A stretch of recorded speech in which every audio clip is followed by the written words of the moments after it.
Hello friends, मोर channel के आपण मान को बहुत बहुत स्वागत। आज बनामा आमे कस्टर्ड रो रेसिपी केंता करी बनासन मोर चैनल के बिना स्किप करी करी देखून देखबे केंता केंता बनौछे मुई जी। इथिर लगी दरकार कस्टर्ड पाउडर आउ मिल्क आ किछि फ्रूट्स। इटा मुई गैस जले कि मिल्क के इटा गरम करूछे। इटा मिल्क बसई गरम होउछे, इटा होउछे गरम। इथिर लगी मैं इटा कदेल आउ एप्पल आउ डालिम नहीं। इटा मिल्क टा टिके उषुम हैला परे एथिर टिके आनी करी मुई अलगा जगह रे टिके बाहर करी देइछे आउ बाकी टाके मुई फुटेई देइछे। बसई देली फिर गैस रे तार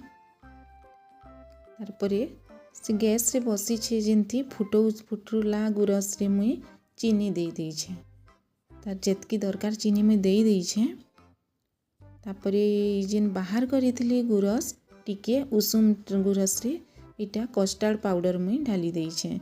कस्टर्ड पाउडर टा बेसी गरम थिबा थी जदी मिसाले सेटा टिके गोल गोल हे करी रही जायसी। सेथिर लगी उषुम उषुम थिबा आउ आपण माने मिसाबे बहुत बढ़िया से मेल्ट ही जायसी आ बिल्कुल भी गोल गोल किछि भितरे नाय रहे। देखुन इटा में दे देला परे तार कलर भी चेंज हे गला, केते सुंदर हे करी इटा मिसी जाउछे। इटा टिके कम पड़ला सेथिर लगी इथे मुई आ टिके दे दउछे।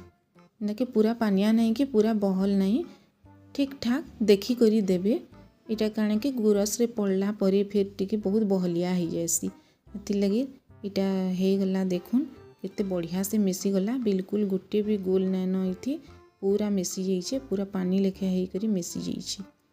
देखुन इटा तार परे इटा के मैं नहीं करी से फुटला गुरस रे ढाली दउछे। इटा गुरस रे इटा ढाली देली जहाँ थिला सेटा के ढाली देला परे इटा देखुन इथिर भी कलर चेंज ही गला, कितने बढ़िया करी गोटे येलो कलर आसीछि, बहुत सुंदर लगुचे। बास्ना भी बहुत बढ़िया लागसी। देखुन फुटी फुटी करी टिके बहलिया हे गला, पके देला परे ऑलरेडी टिके बहलिया हे जायसी। सेति लगी आपण माने देखी करी करबे, बेसी बहलिया नहीं करबे। बेसी बहलिया करला पर ठंडा हे गला परे पूरा इटा जमी जायसी। सेति लगी ठीक ठाक देखी करी त जानी पारुतबे आपण माने केते बहल अछि आ केते काणा अछि। ए हिसाबे इटा के आपण माने करबे। इटा हे गला परे इटा के गैस के बंद कर दमा, टिके ठंडा हेबार लागि। देखो इटा ठंडा हे गला।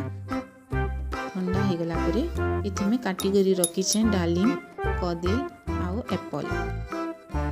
तापरे इटा के टिके भल से गोली दमा।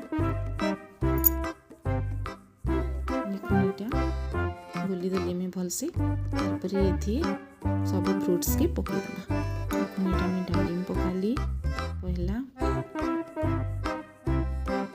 तापरे इटा एप्पल पके दउछे, तापरे इटा कदली पके दउछे। आपण माने आउ भी फ्रूट्स नहीं पारबे, ड्राई फ्रूट्स भी काजू किशमिश ऑरेंज पपीता जहाँ भी किछि थिले आपण माने देई पारबे। मोर पाखे आ बेसी किछि फ्रूट्स नै न, तीनटा अछि सेति लगी मुई तीनटा के दउछे। देखुन कस्टर्ड रेडी हे गला। इटा हमर आ खरा मास हेथिले आपण माने इटा के फ्रिज रे टिके रखी देबे, ठंडा ठंडा खाइबे, बहुत टेस्टी लागबा। शीत मास बोली करी मैं फ्रिज रे नै रखी एंता ही खाई छु, बहुत बढ़िया लागसी। देखुन इटा केते बढ़िया लागुचे। मोर कस्टर्ड इटा रेडी हे गला। देखुन आपण मान को जदी मोर चैनल टा भल लागुचे, मोर वीडियो माने आपण सब्सक्राइब करबार के भूलबे नै, आउ लाइक शेयर आउ कमेंट करि देबे। देखुन इटा निजर घरे आपण माने बनै करी थरी खाई देखबे केता लागुचे काना जे, आउ कमेंट रे श्योर जणाबे। फिर आसमे मुई आउ नुआ नुआ वीडियो नहीं करी रहूछे।